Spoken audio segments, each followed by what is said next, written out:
యెహోవా మీ పక్షమున యుద్ధము చేయను, మీరు ఊరకయే ఉండవలని ప్రజలతో చెప్పాను. నిర్గమకాండము 14వ అధ్యాయము 14వ వచనం. మన దేవుడైన యెహోవా తన బిడ్డల పక్షముగా యుద్ధము చేయవాడు. దావీదు గొల్యాతుతో యుద్ధము చేసినప్పుడు దావీదు పక్షమున ఆయన నిలిచి విజయాన్ని ఇచ్చారు. దేవునికి స్తోత్రము కలుగునుగాక.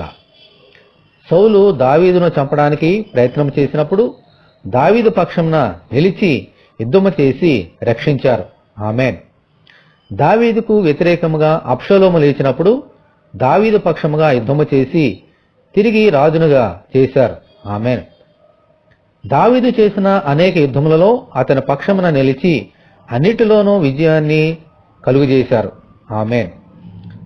అదే తండ్రి అయిన దేవుడు ఈరోజు మన పక్షమున యుద్ధము చేసి మనలను రక్షించేవారు.